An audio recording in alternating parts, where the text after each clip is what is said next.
السلام علیکم دوستو. دو تین بڑے گرما گرم جو ایشو چل رہے ہیں سوشل میڈیا پہ ان پہ بات کرتے ہیں، جن میں ایک تو متی اللہ جان کا کیس، پھر وہ جو ماں بیٹے کی واردات ہے، بیٹے نے ماں پر تشدد کیا، اس پہ تھوڑی بات کریں گے، اور ایک آدھ جو ہاٹ سٹوری ہے. آپ دیکھ رہے ہیں پاشا کی بادشاہ اور میں ہوں پاشا. اب متی اللہ جان کا اغوا، جو کہ جس کی جتنی بھی مذمت کی جائے، اس اغوا کے پیچھے کون ہے، کیا اس کا مقصد تھا، کیا چیز تھی، کچھ بھی ہو، لیکن یہ واقعہ جو ہے اس کی جتنی مذمت کی جائے اتنی ہی کم ہے. کیونکہ پاکستان میں یہ ٹرینڈ بنتا جا رہا ہے کہ جو بولے اس کی آواز دبا دو، کسی طرح سے بھی دبا دو. خواہ آپ کوئی کسی مولوی کے خلاف بات کر لیں، مذہب کے اوپر بات کر لیں، یا عدلیہ پہ کر لیں، سیاست میں کر لیں، کوئی کسی چیز پہ آپ بات کریں، آپ کی آواز کو دبانے کی کوشش کی جائے گی. پہلے گال گلوچ کی جائے گی، ویسے آپ کی مخالفت کی جائے گی، ورنہ تشدد کیا جائے گا، پھر اغوا بھی ہو جاتے ہیں، بے شمار قتل بھی ہوتے ہیں. تو یہ ٹرینڈ چینج ہونا چاہیے، ڈائلاگ کرنے چاہیے، ایک دوسرے سے بات چیت کرنی چاہیے.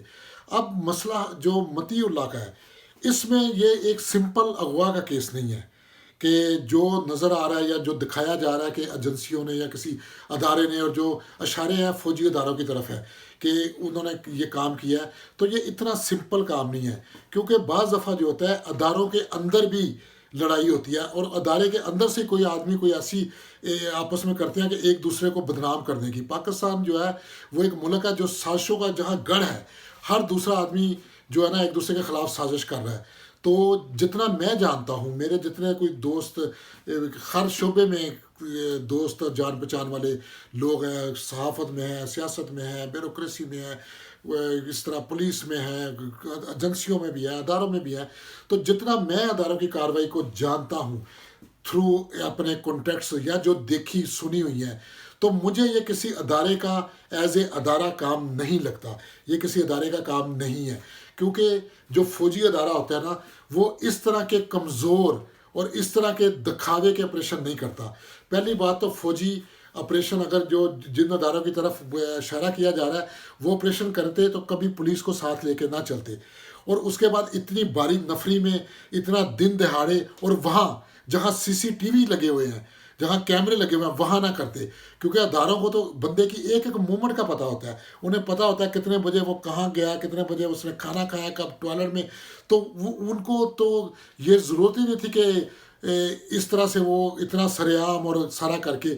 اور پھر جو اس کی باریکیاں دیکھیں اگر آپ آپریشن کی، کہ متی اللہ جب پکڑا جاتا ہے تو ایک دم سے وہ اپنا ٹیلی فون پھینکتا ہے اسکول کے اندر، جس طرف باقاعدہ سی سی ٹی وی کیمرے لگے ہوئے ہیں. اب اور جو متی اللہ کا اپنا اس کا ٹیلی فون ہے وہ تو اس کے بیٹے کے پاس ہے، جس سے ایک دم سے وہ خبر اغوا علی تقریباً 1 گھنٹے کے اندر اندر وائرل ہو جاتی ہے کہ وہ اغوا ہو گیا اس فون سے. تو پہلے تو نارمل حالت میں اگر اتنی باری نفری اور اس طرح کے لوگ ایک دم آپ کو آگے پکڑ لیں اور اٹھا کے لیں، تو بندے کا کام، نارمل آدمی کا دماغ کام نہیں کرتا کہ وہ فون اٹھا کے پھینکے. اور پھر فون کیوں اٹھائے گا، کیوں پھینکے گا؟ وہ کوئی سمگلر ہے، کوئی ڈرگز ڈیلر ہے جو اس کے اندر وہ بڑا ڈیٹا ہونا ہے یا کیا ہونا ہے؟ ایک صحافی ہے اور اس کو پتہ ہے وہ کیا کر رہا ہے. وہ آلریڈی سپریم کورٹ میں توہین کا مقدمہ لڑ رہا ہے اور ہر چیز. اور اگر اس نے اپنے حواس اتنے رکھے ہی ہیں کہ وہ پھینک سکتا ہے، تو اس کو یہ بھی تو پتہ ہونا چاہیے کہ بھائی جہاں میں پھینک رہا ہوں وہ تو دیکھ رہے ہیں اور وہ فون اٹھا لیں گے، کیوں پھینک رہا ہے؟ تو یہ لگتا ہے یہ سارا ایک پلانڈ قسم کا پروگرام کیا گیا ہے، پلانڈ قسم کا ڈرامہ.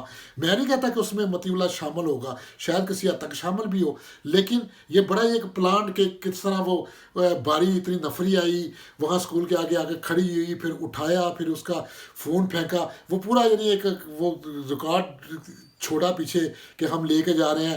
اور پھر ایک دم سے خبر ایسی وائرل ہوئی کہ انٹرنیشنل نیوز پہ بھی آ گئی، اور بی بی سی اور پتہ نہیں وائس آف امریکہ اور ہر جگہ. تو میں ایک آگے تھوڑا سا چلنے سے پہلے تھوڑا سا ایسے ہی ڈرامے، یہ کوئی نیا ڈرامہ نہیں ہے، اس سے پہلے بھی ہمارے ہاں کچھ ڈرامے ہو چکے ہیں جو اسی طرح ہائپ کریٹ ہوئی.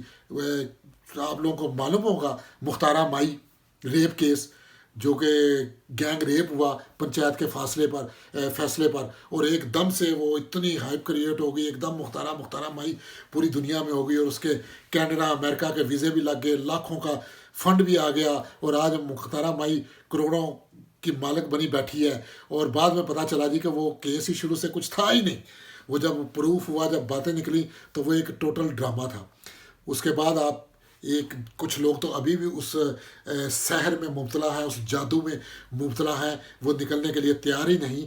ملالہ یوسف زئی ڈرامہ، وہ بھی ایک کیسا پلان پروگرام، کس طرح ایک بچی وہ جو لکھ رہی ہے ڈائری، وہ ماڈل چوری کیا گیا ہالینڈ سے، ہالینڈ کی انا فراکا کا ماڈل، تو وہ ڈائری لیک ہوتی ہے، پھر کس طرح اس پہ اٹیک ہوتا ہے اور کس طرح اس کو بچ جاتی ہے، اور بعد میں زخموں کے نشان بھی غائب ہو جاتے ہیں اور سارا کچھ، اور آج وہ دنیا میں ملٹی ملینر اس کی جو چیریٹی چل رہی ہے، اور پاکستان میں تو ابھی بھی اس کو خطرہ ہے، پورا پاکستان میں صرف ملالہ کو ہی خطرہ ہے، اور کوئی حکومت کوئی ادارہ اس کو تحفظ نہیں دے سکتا، لیکن وہ چل رہا ہے ڈرامہ۔ اور اس کے باقاعدہ وہ اس کے باپ کے پاس اگر جائیں ملالہ کو کسی پروگرام میں بنانا ہو، یہی لندن میں ہے، تو وہ باقاعدہ ڈیل کرتے ہیں کتنی ڈونیشن دیں گے، ایک فوٹو اتارنے کے بھی اچھے خاصے پیسے لگتے ہیں، آپ ویسے ملالہ کو مل بھی نہیں سکتے یہاں لندن میں، جتنے مرضی کانٹیکٹ آپ کے ہوں، تو پورا ایک پروٹوکول، پورا وہ کیا دے رہے ہیں کیا لے رہے ہیں۔ تو یہ پھر ایک ہمارے بھائی ہیں، دوست ہیں، بڑے اچھے صحافی ہیں، میں تو یہ نہیں کہتا کہ وہ ڈرامہ ہوا یا نہ، لیکن ان پہ بھی ایک اٹیک ہوا کہ اس کو کہنا ڈرامہ تو نہیں لیکن لائٹ اٹیک، کہ اتنی گولیاں، اتنا وہ شارپ شوٹر بھی تھا، اتنی گولیاں بھی لگیں، اور ہمارے بھائی جان جو ہے وہ 2 ہفتے بعد کپڑوں کے اوپر سے پٹیاں باندھ کے جو ہے نا وہ کیا کہتے ہیں عدالت میں بھی جا رہے ہیں اور پروگرام بھی کر رہے ہیں، تو اللہ تعالیٰ نے انہیں بچا لیا، بڑی اچھی بات ہے۔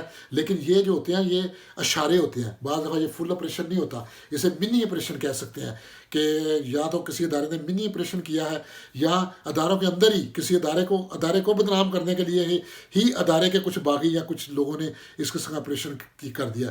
تو مجھے بھی مطیع اللہ جان کا کچھ اس طرح کا ہی لگتا ہے کہ کچھ لوگوں نے دکھانا چاہا ہے، تو کہ جیسے مطیع اللہ نے خود بھی بتایا کہ میری آنکھیں ایسے باندھی گئی کہ میں دیکھ سکتا تھا، وہ دکھانا چاہ رہے تھے جیسے تھانہ ہے یا یہ ہے، یعنی یہ کوئی میسیج بھی تھا اور کوئی پختہ آپریشن بھی نہیں تھا، اور پھر وہ چھوٹ بھی گئے۔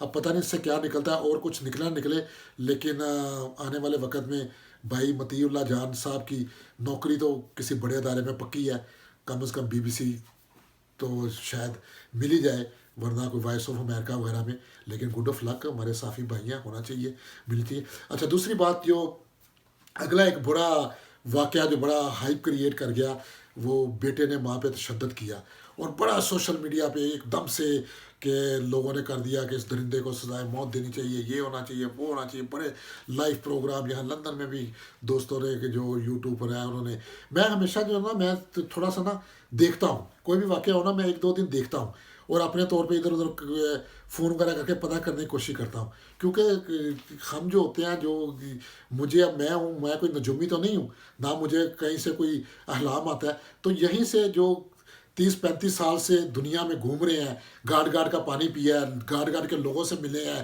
مختلف تہذیبیں دیکھی ہیں، مختلف چیزیں، تو تھوڑا زندگی کا تجربہ ہو گیا ہے، تھوڑا جانچ پڑتال کرنے کا تجربہ ہو گیا، تو پھر وہ دیکھ کے لیفٹ رائٹ دیکھ کے تو اپنا رائے دیتے ہیں، تو یہی اسی لیے نام بھی رکھا پادشاہ کی بادشاہ، کہ یہ پادشاہ کی بادشاہ ہے، اس میں صرف میری رائے ہوتی ہے، اور میں نے تقریباً تمام پہلے دیکھتا ہوں اور اس کے بعد اس میں سے اپنی رائے کرتا ہوں۔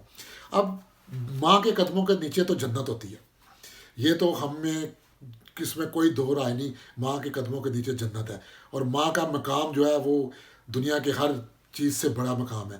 لیکن اس میں ایک چیز جو کہ میں تھوڑا سا ایڈ کرنا چاہتا ہوں، کہ ہر چیز اپنی جگہ ٹھیک، لیکن وہ جنت، وہ مقام بھی ماں کو پیدا کرنا پڑتا ہے اپنے کردار سے، اپنے کریکٹر سے۔ صرف بچے کو جنم دے دینا، صرف پیدا کر دینا سے بندہ ماں نہیں بنتا، ماں کی، وہ بچے کی تربیت کرنا بھی ماں کا فرض ہوتا ہے، وہ ماں کے ہاتھ میں آتا ہے۔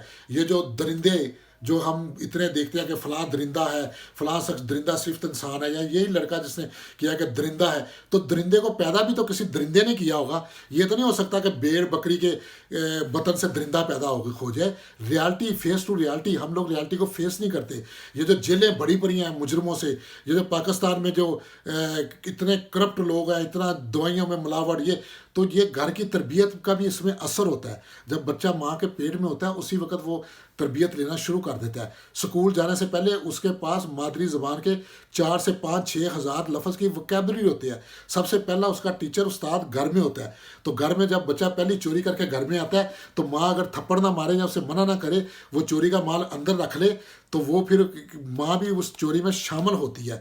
اور مائیں جو ماؤں کا کردار ہے پاکستان میں جو کہ میں نے بھی دیکھا اور آپ نے بھی دیکھا ہے کہ ایون جو بعض لڑکیاں جو دھندا کرتی ہیں جسم فروشی کرتی ہیں ان کی مائیں ان کو باقاعدہ سکی مائیں چھوڑ کے آتی ہیں وہ لے کے آتی ہیں. کیا وہ مائیں بھی اس عزت کی اس احترام کی مستحق ہے یا ایک ماں جو خود قتل کرنے پر اپنے بچے کو اکساتی ہے کہ اور بچے کا قتل کرواتی ہے یا اپنے ہی آشنا سے مل کر اپنی اولاد کو قتل کرتی ہے اپنے کیا کہتے ہیں خامد کو قتل کرتی ہے. بے شمار واقعات ہیں.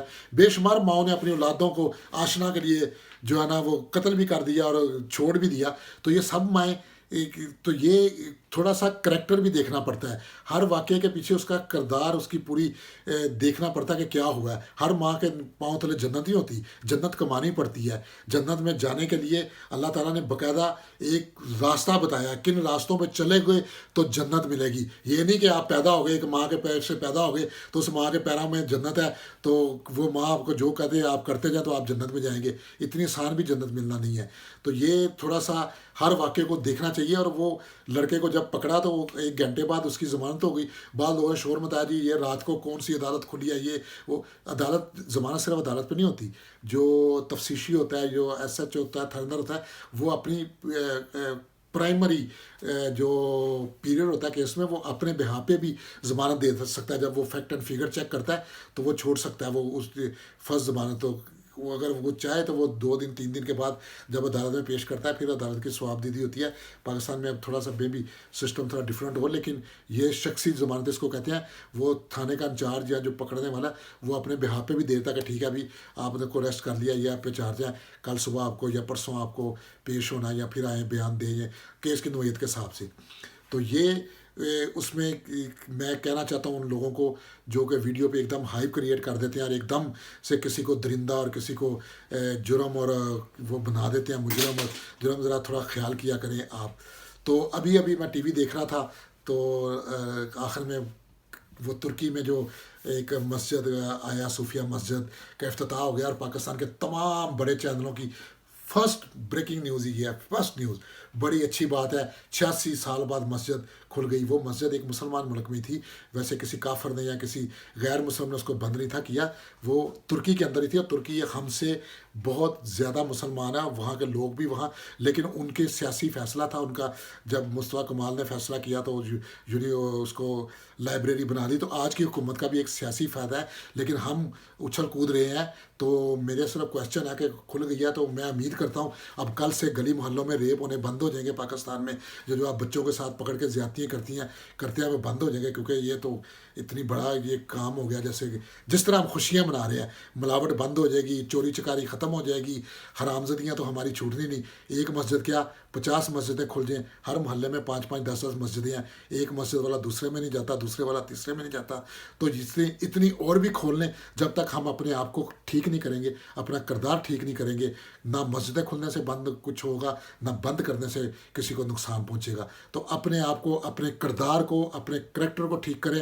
انسان کو انسان سمجھے اور انسانیت کو پہچانے. اس کے ساتھ ہی اللہ حافظ.